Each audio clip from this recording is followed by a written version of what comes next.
Guys, it's Teach Monthly here coming to you live with another video. And so in the past I've posted a lot of video containing around Destiny rants, Call of Duty rants, and I kind of just wanted to get my view and my opinions out there in the air with how I view Activision.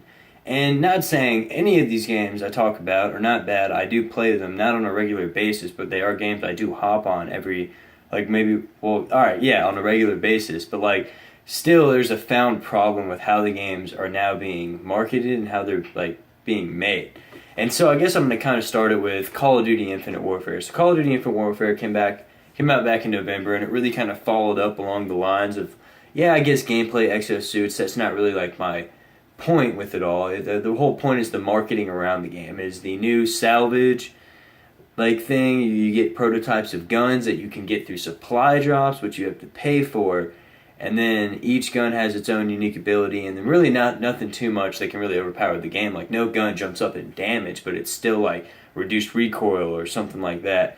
And just the sheer fact that you can pay to get these things, maybe not even hey, you have a chance. It's not you will definitely get this Battlefield would do. You purchase I forgot what it was called, but it's a full kit of the engineering class, and it has all the weapons, all the gear, everything you need to go wreak havoc in the Battlefield universe.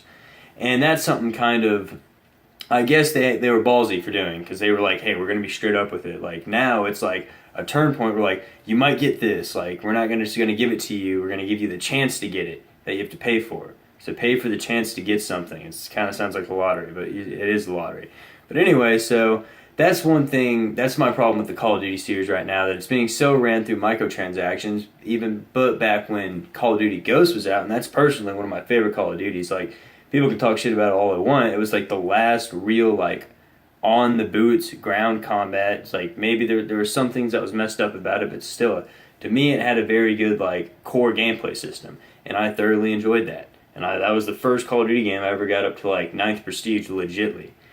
But so in that game, they had the pre-purchase microtransactions of weed camos, and everybody loves weed camos, and Snoop Dogg voiceover and some other shit, and just plenty of stuff to little physical appearances you can have in the game, or just little physical notes you can add, hey, this makes this a little bit cooler.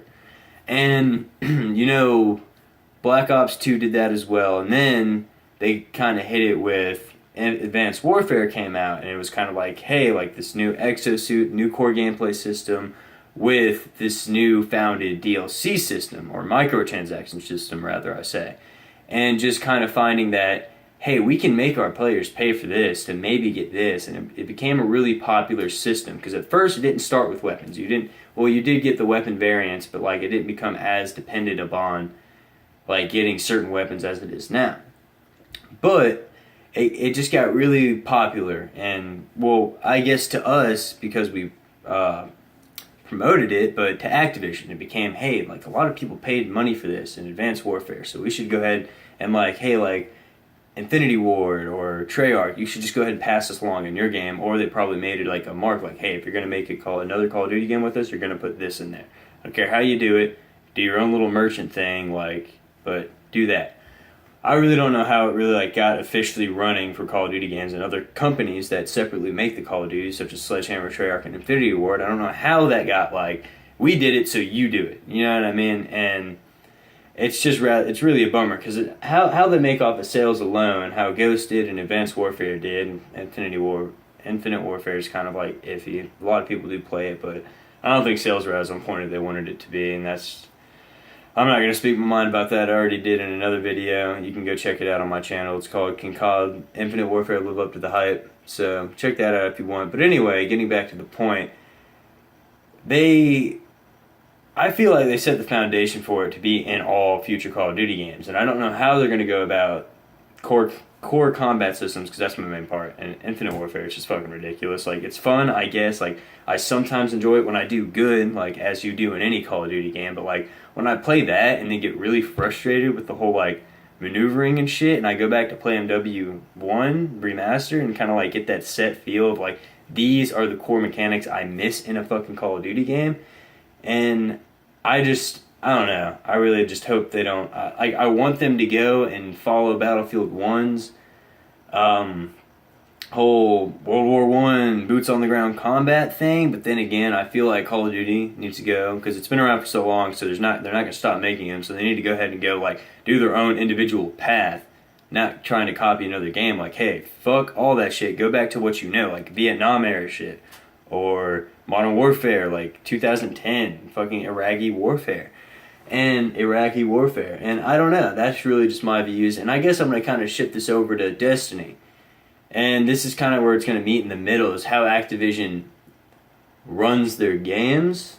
With Destiny, you can go and look at any of my like 5 rants about Destiny and like go back and look at my beta footage and just see how how ecstatic I was about the game then, to where they started dropping DLC, and then it became to the taking. Well, it was really just at the House of Wolves expansion. I just got really mad at that, but it's just how they're marketing the game with these $30 DLCs like the Iron Banner, which, well, not the Iron Banner, the Iron. I don't know what it's called. The newest DLC, how it's $30 for a new raid and a new area and new missions, and it's really all repetitive. You can go look at any of the reviews, and it's like, yeah, like it's cool, but like kind of doing the same stuff here as I've been doing. And it's funny because I can go to a game like WoW. I mean, I can be doing the same stuff. There's so much of it to do that it really doesn't feel all the same. Like I start mastering a character and I start getting good with certain moves and like getting my DPS as much as I can. Like if I hit this button, I can hit that button, and it's just like an overwhelming amount of content that's in the game that you really paid for it, but they didn't just give you little nuggets of $30. Like all of what's in Destiny right now, the $30 per DLC pass when it started coming out, is a total of like 1 WoW expansion. Like here's 7 new raids upon like 8 or 9 new dungeons with fucking new quests, new everything. Like it's quite ridiculous when you look how console games, well, not console games in general, but games now are running. And when you look back at a game like WoW that does have that DLC type thing to it, like how they're properly doing it. They're not trying to rip you off, they're trying to give you more, and they're trying to give you a more immersive experience into the world. And that's why when you go and see BlizzCon and you see like the 20,000 people not 20,000, like 10,000, I don't know how many people go to BlizzCon. There's a lot in the fucking crowd. You see all those people sitting there, it's like, they're not sitting there because they got a game and they had to pay like once every 3 months for a new expansion that like was okay and didn't really have anything new into it. They got something new and they're like, oh shit, that was awesome. Like I spent like a whole nother 6-7 months to a year on this. Like what's the next one going to be? Like what are we looking at? But I don't know. I kind of went off topic there, but these are just Activision. That's something I feel like people know but people miss, is Activision owns a part in Destiny, which means they can take parts of Destiny and apply them into Call of Duty Infinite Warfare. Well, not just Infinite Warfare, but in Call of Duty in general. That's why, like, in a lot of the multiplayer reveals, with Black Ops 3 especially, when I had that Annihilation pistol as your special thing, it's like you literally just ripped that from Destiny. Well, you didn't. Well, you did rip it. Like, you released a game with Bungie and you're like, hey, like, let's take that idea and, like, put it in this game. And the bow and arrow, I don't know, it's ridiculous. But like when I think about it, I just get really frustrated with it. Not like to the point of like craziness, but it's just like when I really start to think about the game I'm playing and how it's being marketed and how it's being like talked about, it kind of, I just have a different view on it. But anyway, I'm expressing my own opinion. Let me know what you guys think in the comment section below, how you view Destiny and Activision as a whole right now and like what's going on.